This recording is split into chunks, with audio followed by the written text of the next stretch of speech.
السلام عليكم. ازيكم؟ كل سنة وانتم طيبين ورمضان كريم. عملنا خلطة تحفة جدا، هتكلفك 20 جنيه. عملنا بيها الركنة، خلت الركنة تحفة جدا ورجعت زي ما اكون لسه شارياها. بصوا الجمال، اللهم بارك، تحفة جدا.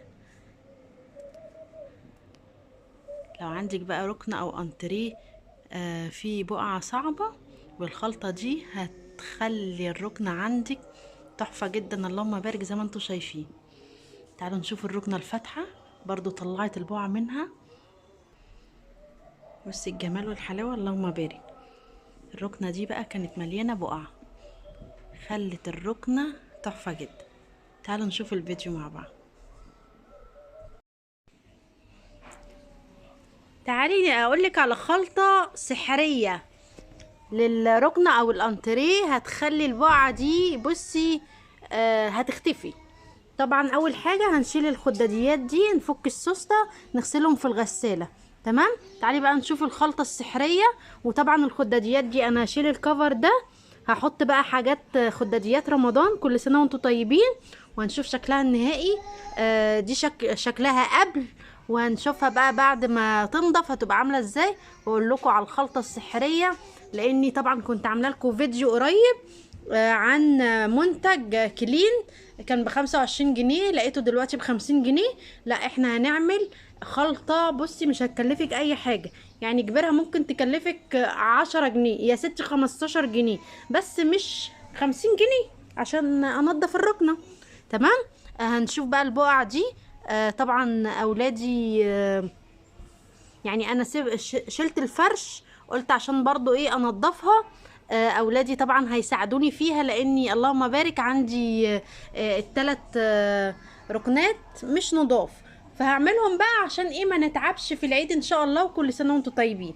تعالوا بقى نشوف الخلطة القمر، هتخلي الركنة في حتة تانية. الخلطة بقى ايه يا امارات؟ الفانيش البودر، هنحط منه ايه 3 معالق كبار كده، عشان انا هعمل كذا ركنة، هنشوف مع بعض. وايه تاني؟ اي نوع بقى برسيل جل بتحبيه. انا بحب القمر اللي هو ايه برسيل الجل، اللي هو ايه باللافندر بقى، تحفة جدا. تمام. وعندنا مكون تاني برضو خطير هقولك عليه، بس مش هنكتر منه واحنا شغالين كده. تمام. هنقلب الحاجات دي كلها برضو مع بعض، بس هنحط بقى ايه الدوني، اي نوع دوني عندك عاملاه شارياه، اي حاجه. تمام. عندي الدوني القمر ده برضه هنقلب.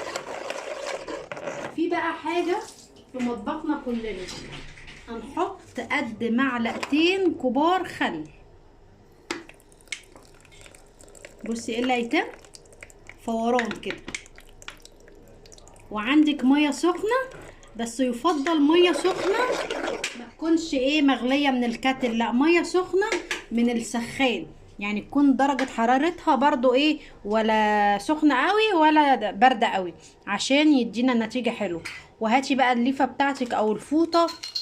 تمام. انا دي جايباها للركنة مخصوص. تمام. وهنعمل بقى الركنة مع بعض ونشوف الجمال. هزود هنا مية سخنة من السخان، ونبدأ مع بعض. هنا بقى ايه هنبل السفنجة دي كده. مش عندك ممكن تعملي فوطة تبقى ايه. بصي انا عايزة اوريكي بس ايه، اول حاجة البقعة اللي في الركنة كلها، بصي اول ما عملتها اختفت. تمام. يلا ملوكة قاعدة جنبي عايزة تساعدني، شطورة حبيبة ماما، عشان ماما مش هتقدر تعمل الركنة دي كلها. تعالي يلا، يلا ملوكة هتعمل. شجعوها بقى بلايك وكومنت كده حلو. هنخلص بقى الركنة كلها ونوريكم بقى، وبعد ما نفرشها نحط الخداديات بقى اللي هي بتاعت رمضان، عشان ما نطولش عليكم الفيديو. بس بصوا يعني انا ايه، بصي مش عايزه رغوه برضو ايه كتير، عشان نعرف نشطفها. هنشطفها بايه؟ بفوطه مبلوله ميه. وهنا برضو هنعملها. بصوا انا عايزه اوريكم البقعه اهي بصي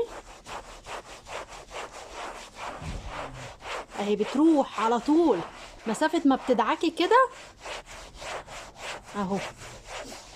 هعمل بقى الايد كلها والركنة كلها واوريكي هنشطفها مع بعض ازاي، واوريكي النتيجة النهائية.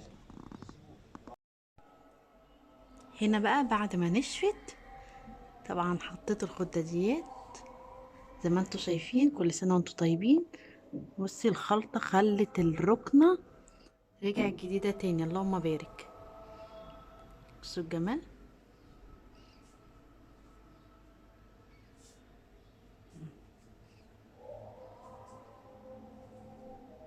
جربوا الخلطة دي بجد، هتخلي عندك ركنة، عندك انتريه آه مش نضيف، هتخلي الحاجة الصراحة فلة. تعالوا نشوف الركنة التانية. دي الركنة الفاتحة برضو، خليتها تحفة ما شاء الله. كانت دي بقى مليانة بقع ايه،